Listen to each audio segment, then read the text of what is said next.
Wilbur R. Franks. Probably somebody you've never heard of before, unless you're a fanatic aerophile. Something that not even I would claim to be.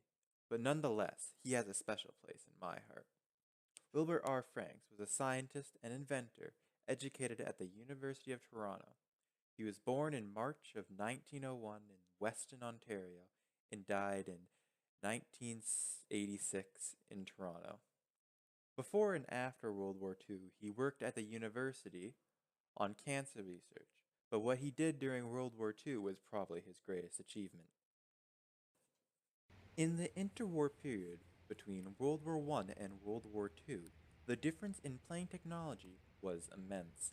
Planes are going 2, 3, even 4 times faster and higher than their World War I counterparts. But this introduced many more issues. And one of the biggest was when you increase the speed, that means higher g-forces.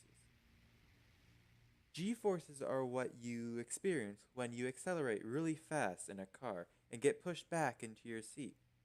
Normally we only experience one G pushing us into the ground, aka gravity. But unlike the two-dimensional G-forces experienced in a car, planes have to contend with 3 dimensions going a lot faster. This problem is amplified when you realize that your blood is also affected by G-forces. When a pilot has to make a sharp turn, their blood will start to drain and pool in the legs. And this also means the blood from the brain will also drain. This will cause you to black out, and in a deadly dogfight, if you don't just outright crash, you'll probably get shot down. During the Battle of Britain, this was extremely obvious.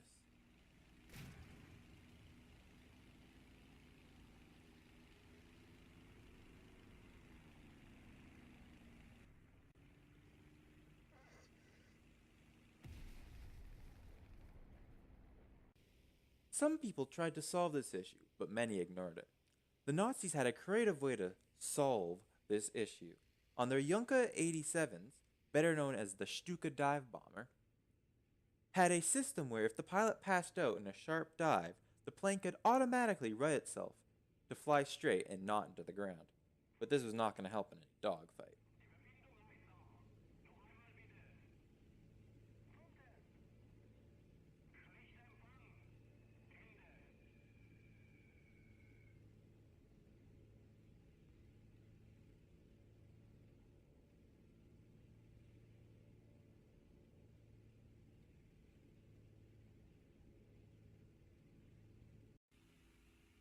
Wilbur saw this problem, and with the help of the co-discoverer of insulin, Frederick Banting, started development on a solution. Back during Wilbur's cancer research, he was frustrated that his test tubes would break when he spun the centrifuge at high speeds. But he solved this problem by affixing liquid-filled bags around the test tubes, meaning that it needed a lot more force to break the glass, and it had more force pressing down on it.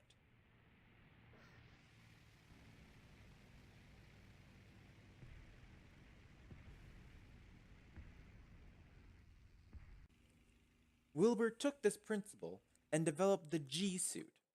It was strapped onto the legs like overalls, and when a pilot put off high G maneuvers, the water in the rubber bladders on the legs would put pressure on the legs, preventing all the blood from pooling there, because there was not enough room in the legs.